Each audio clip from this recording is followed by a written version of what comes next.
Saraswati classes बनावाड़ी में आपका एक बार फिर हार्दिक स्वागत है। आज विद्यार्थियों हम क्लास 10th की एक्सरसाइज 1.4 पे चर्चा करेंगे। इसमें कहता है without actual performing the long division state whether the following rational number will have a terminating decimal expansion और a non terminating repeating decimal expansion. यानी क्या कहता है विद्यार्थियों, ये सारे सवाल दिए हुए हैं, इनके अंदर विदाउट लॉन्ग डिवीजन हमें सीधा बताना है कि किसका डेसिमल है वो टर्मिनेट होगा और किसका डेसिमल टर्मिनेट नहीं होगा। तो इससे पहले हम आपको थोड़ा बताना चाहेंगे कि टर्मिनेटिंग डेसिमल क्या होगा। टर्मिनेटिंग डेसिमल के अंदर कोई भी रेशनल नंबर स्टैंडर्ड फॉर्म में दिया हो is such that the prime factor of the denominator, यानी उसके डिनोमिनेटर के प्राइम फैक्टर यदि इसकी फॉर्म में आ रहे हैं 2 की m इंटू 5 की n, जहाँ पे m और n है वो नॉन नेगेटिव इंटीजर होगा तो आपका डेसिमल है वो टर्मिनेट होगा। यदि इसके अलावा कुछ भी आ गया, इस फॉर्म में नहीं आया, तो नॉन टर्मिनेटिंग रिपीटिंग होगा। स्टैंडर्ड फॉर्म का मतलब है विद्यार्थियों कि उसके न्यूमरेटर और डिनोमिनेटर में कुछ भी कॉमन नहीं होना चाहिए। जैसे हम क्या लिखेंगे, 2 की पावर कुछ भी आ रही है, 5 की पावर कुछ भी आ रही है, सिर्फ ये 2 आ रहे हैं तो भी वो इसी फॉर्म में ही काउंट करेंगे हम। क्यों कि जैसे 5 की पावर कुछ भी 3 मान लो, इस फॉर्म में काउंट करना है तो यहाँ 2 की पावर 0 लिख सकते हैं, क्योंकि 2 की पावर 0 एक ही होगा, ये इस फॉर्म में हो जाता है। इसी तरह से 2 की पावर कुछ भी आ गई, मान लो 4 आ जाती है, तो वहाँ पे तो हम 5 की पावर 0 लिख सकते हैं। तो जहाँ पे 2 की पावर कुछ भी आ जाए, 5 की पावर कुछ भी आ जाए, या इस पावर में इस फॉर्म में हो तो टर्मिनेट है वो डेसिमल टर्मिनेट होगा, अदरवाइज नॉन टर्मिनेट। जैसे देखिए हम एक्सरसाइज की प्रैक्टिस करते हैं। पहला सम हमें ये दिया हुआ है, इसके अंदर इसके प्राइम फैक्टर की ये हमारे पास ये आते हैं, यानी ये।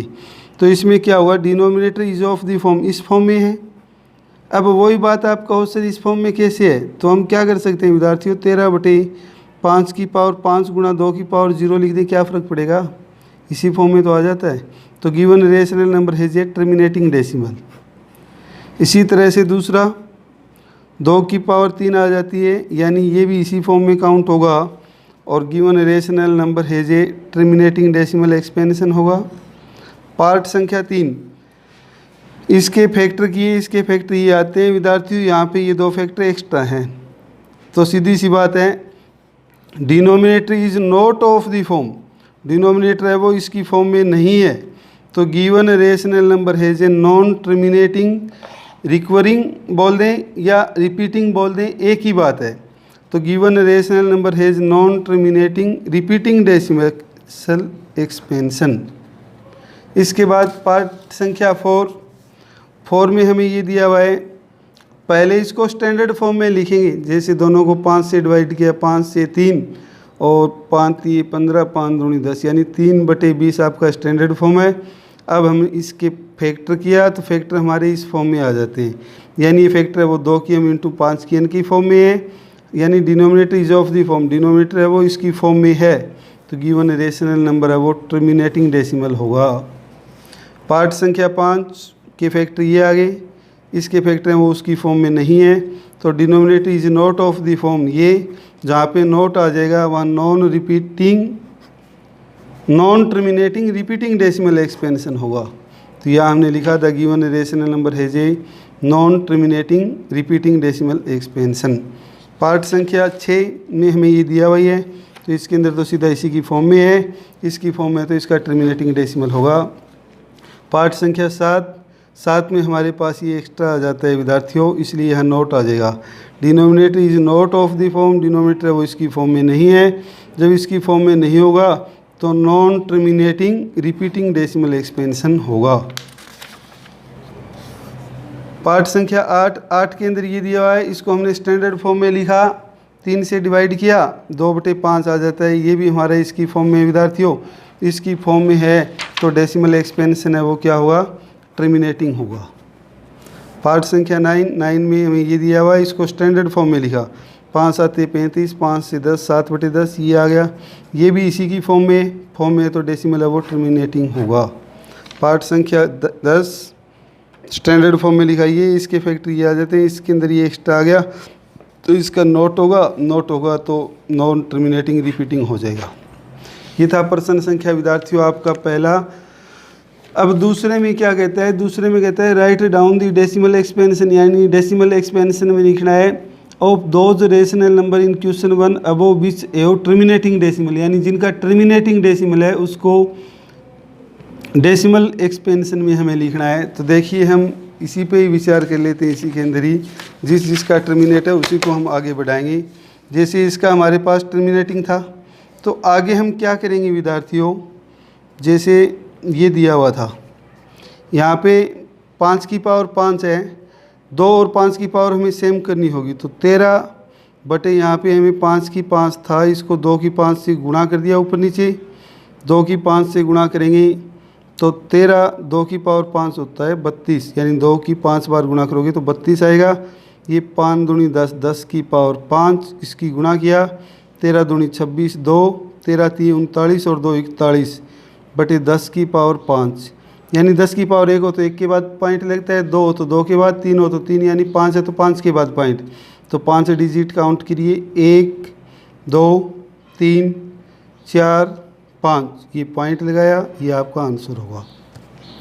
इसी तरह से इसके अंदर भी आपका टर्मिनेटिंग था, टर्मिनेटिंग है तो देखिए यहाँ 2 की पावर 3 है, इसको भी हम ऊपर नीचे 5 की पावर 3 से गुणा करेंगे, 5 की पावर 3 से गुणा किया 7, 5 की 3 बार गुणा करेंगे तो 125 आएगा, और यहाँ आ जाएगा 10 की पावर 3, 17 से गुणा करिए, 17 5 85 8, 17 दूनी 34 और 8 42 4, 17 और 4 21, 10 की पावर 3, 3 के बाद पॉइंट 1 2 3, ये आपका आंसर हो जाएगा। प्रश्न संख्या 3, 3 के अंदर हमारा नॉन टर्मिनेटिंग था, इसके अंदर हमें कुछ करना नहीं। पार्ट संख्या 4 भी टर्मिनेटिंग डेसिमल था, तो इसके अंदर विद्यार्थियों 2 की पावर 6 दी हुई है, 5 की पावर 6 बनानी होगी, 5 की पावर 1 तो यहाँ दी हुई है, तो हमने 5 की पावर 5 से ऊपर नीचे गुणा किया, 5 की पावर 5 से जो भी गुणा आएगी वो आप यहाँ लिखोगे, और नीचे 5 दूनी 10 की पावर 6, और यहाँ इसकी गुणा करने के बाद जो भी आपका रिजल्ट मिलेगा उसमें 6 के बाद पॉइंट लगा दोगे, ये आपका आंसर होगा जो आप खुद करेंगे। ये नॉन टर्मिनेटिंग था 5वां पार्ट। छठे पार्ट में भी टर्मिनेटिंग था, टर्मिनेटिंग है तो देखिए यहाँ 2 की पावर 3 है, 5 की पावर 2 है, तो हम 5 की पावर भी 3 बनाने के लिए 5 को ऊपर नीचे 1 से गुणा किया, तो यहाँ 23 5 115 आ जाएगा, और ये आ जाएगा 10 की पावर 3, 3 के बाद पॉइंट लगाइए, 1 2 3, ये आपका आंसर हुआ। पार्ट संख्या 7 नॉन टर्मिनेटिंग था, इसके अंदर भी आप कुछ नहीं करेंगे। पार्ट संख्या 8 टर्मिनेटिंग डेसिमल एक्सपेंशन था, इसके अंदर 1 ही 5 था, इसलिए हमने ऊपर नीचे 2 से गुणा कर दिया, तो ये 2 दूनी 4 बटे 10, यानी 0.4 आ जाएगा। पार्ट संख्या 9 भी टर्मिनेटिंग डेसिमल एक्सपेंशन था, तो ये तो बेटे सीधा ही हो जाएगा, 7 बटे 10 था, तो हम 1 के बाद पॉइंट लगा देंगे। पार्ट संख्या 10 है वो आपका नॉन टर्मिनेटिंग डेसिमल एक्सपेंशन था। इसी के साथ सवाल 2 पूरे होते हैं। लास्ट प्रश्न संख्या 3 में क्या दिया है हमें, the following real number decimal expansion is given below, यानी ये आपको डेसिमल एक्सपेंशन दिया हुआ है। In case decide whether the rational और नोट, हमें बताना है ये रेशनल है या नहीं, यदि रेशनल है तो उसको पी बाई क्यू की फॉर्म में लिखना है, और क्यू के फैक्टर के बारे में हमें बताना है कि उसके प्राइम फैक्टर है वो कैसे है। जैसे पहला पार्ट देखिए 43.1 2 3 4 5 6 7 8 9, तो यहाँ क्या होगा विद्यार्थियों, डेसिमल है वो टर्मिनेट हो रहा है, टर्मिनेट हो रहा है तो ये क्या होगा आपका रेशनल नंबर होगा, और रेशनल नंबर है तो इसको पी बाई क्यू की फॉर्म में लिखिए।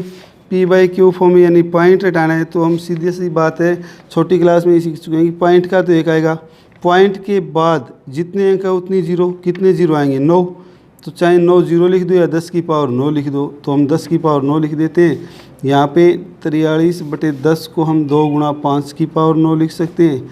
तो इसके अंदर क्या कहा था इसने कि इसके प्राइम फैक्टर के बारे में बताना है, तो लिख देंगे Q is of the form, Q है वो किसकी फॉर्म में है 2 की m इंटू 5 की n, क्योंकि इसका डेसिमल है वो टर्मिनेट है। पार्ट संख्या 2 के अंदर विद्यार्थियों ना तो डेसिमल है वो रिपीट हो रहा है और ना ही टर्मिनेट हो रहा है, यहाँ 1 0 आई है, यहाँ 2 0, यहाँ 3 0, यानी रिपीटेशन नहीं कह सकते हम इसको, नॉन टर्मिनेटिंग नॉन रिपीटेशन है, तो ये होगा इरेशनल नंबर। ये क्या हुआ आपका इरेशनल नंबर, और इरेशनल नंबर को पी बाई क्यू फॉर्म में लिख ही नहीं सकते, तो ये इतना ही रहेगा। पार्ट संख्या 3 के अंदर यानी ये रिपीट हो रहा है आपका 43.1 2 3 4 5 6 7 8 9 और इसके ऊपर लगा है बार, तो ये रिपीट हो रहा है। रिपीट हो रहा है तो रेशनल होगा, और इसको पी बाई क्यू की फॉर्म में लिखेंगे तो सीधा सा तरीका होता है विद्यार्थियों, पहले ये नंबर लिख दो पूरा 43 1 2 3 4 5 6 7 8 9 और इसमें से 43 घटा दो।